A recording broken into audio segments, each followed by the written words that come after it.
By the next day, the investigation has already begun.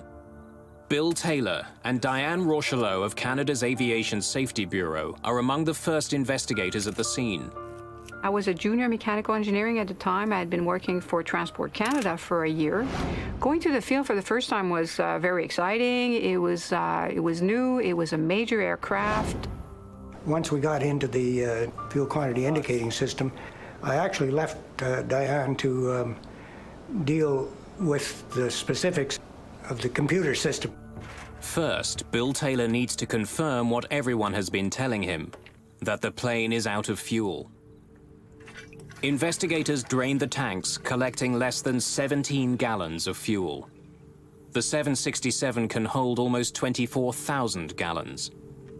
It's like having 5 tablespoons of fuel in a mid-sized car. Taylor next needs to examine the possibility that the fuel leaked out during the flight. The other checks involve looking for any evidence of fuel having been lost. They even went so far as to go into what they call the dry bay of the aircraft. I'm a bit claustrophobic, so I really wasn't too enthused about going up in there, but I crawled up and had a look around with the flashlight and confirmed that there was no evidence of fuel having been lost in there. That leaves Taylor with only one conclusion. Flight 143 took off without enough fuel. Now investigators need to find out why. It's in one piece. Diane Rochelot begins looking for the answer to that question in the plane's sophisticated electronics bay, located beneath the cabin. The 767 was a newer type aircraft, and it did have a lot of computerized system, and I guess back in 1982, these were coming onto the market at a fast rate, and they were newer types of electronic system. Rochelot confirms that a computerized unit, the digital fuel gauge processor, had been malfunctioning on this plane. There was no spare in Montreal, so it couldn't be replaced. Rochelot takes the component for testing. It was decided early on that the unit, the fuel processing unit, would be taken to the manufacturer, Honeywell, in Indianapolis for testing.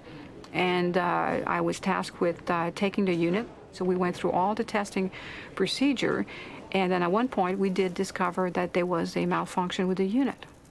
During the testing, we went more and more in depth, and we found out that one of the circuit, it's called an inductor coil. It was a very, very small part, and it was encapsulated at manufacture, and encapsulated means it's covered with plastic. You cannot visually see it because it's now covered with plastic, and you can't see the inductor coil itself. But once we took over the plastic case, we could see that the solder joint had not been made properly, which caused a malfunction in the system. The faulty processor explains why Pearson didn't have fuel gauges for the flight, but doesn't explain why he didn't have enough fuel. The inoperative gauges were clearly flagged. Ground crews wouldn't have relied on them when they were fueling the plane. Investigators confirmed that the ground crew did perform a manual check of the fuel before takeoff. We just need to know what you did next. Yeah, we did a manual check of both tanks, and then we pump enough fuel for the trip to Edmonton. Flight 143 should have taken off with enough fuel for the trip. Okay, thanks. That helps.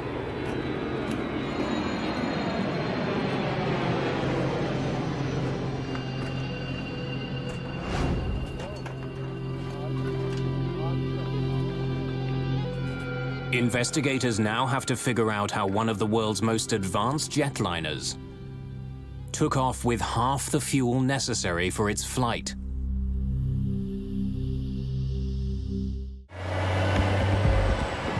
The investigators know that with its fuel gauges out of service, Flight 143's fuel tanks were checked manually. Then the fuel for the trip to Edmonton was added to the tanks.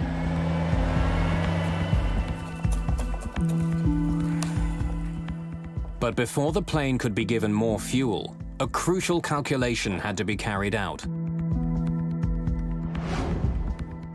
Pilots need to know the weight of the fuel on their plane.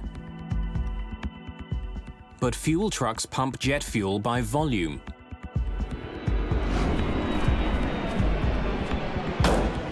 In order for pilots and fuelers to communicate, a simple routine translation between volume and weight has to be made.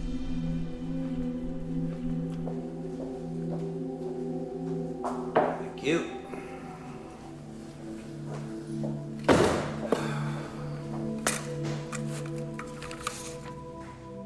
Investigators check and double-check that math.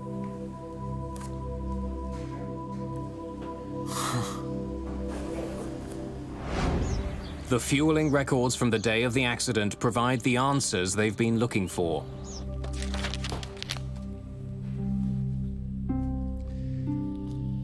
This is a typical fueling record. But when investigators examine the calculations for Flight 143, And this is from Flight 143. they look anything but straightforward. The document clearly shows the amount of fuel in the right and left tanks, but investigators are troubled by two particular numbers. One converts volume to kilograms, the other converts it to pounds. He shouldn't have been using both. So did you convert to pounds or to kilograms? To pound? Oh, to kilo. Can I see that again? Further interviews with the technicians and crew reveal that the events on Flight 143 Now I don't know what I did. were caused by human error involving poor calculations and ultimately inadequate training. Okay, fellas, we've finished with the fuel. The technicians refueling Flight 143 got muddled in their calculations while converting the volume coming out of the fuel truck to the weight of the fuel in the plane's tanks. No one who saw the calculations that day noticed the basic error. In 1983, Canadian ground crews were used to converting the amount of fuel leaving their trucks into pounds. The 767 was the first plane in Air Canada's fleet to have metric fuel gauges. Its fuel should have been measured not in pounds, but in kilograms, which requires a different calculation. Flight 143 needed 22,300 kilograms of fuel for the trip. But pilots and technicians let it leave with 22,300 pounds instead. Because a pound is about half a kilogram, the plane only got half the fuel it required, which explains why Pearson's flight computer told him he had plenty of fuel. He entered the wrong amount of fuel to start with. In the past, the flight engineer calculated the fuel loads. This accident raised an important question. Whose job was it with the two-man crew? Better training is definitely an issue in an incident such as that. If everyone is trained and the lines are drawn as to who's responsible for what, then there's no ambiguity on it. People know what they're responsible for. In this case, it was sort of open-ended. We weren't aware who was responsible for the final say on this field stuff. A subsequent inquiry found that none of those involved that day was trained in metric calculations. Not the ground technicians, not the pilots. I had not received any, neither of us had received any training at all on doing these calculations. The computer that had replaced the 767's flight engineer was broken, and no one knew who should be doing its job. Air Canada 143 was essentially down a man. And the goal is to prevent a recurrence of this particular event. And also, we also find out other systems that might have been either at fault or maybe they could cause a problem in the future, and you do try to prevent recurrence. All right. It took a string of mechanical and human failures for Flight 143 to run out of fuel. But another failure that day may have saved some lives. If the plane's nose gear had not collapsed, it would have taken Pearson much longer to stop. The plane could have slid into the people who were at the strip that day. which would have had catastrophic results. There could have been more injuries or even loss of life. Pearson and Quintel were partly blamed for their roles in the incident.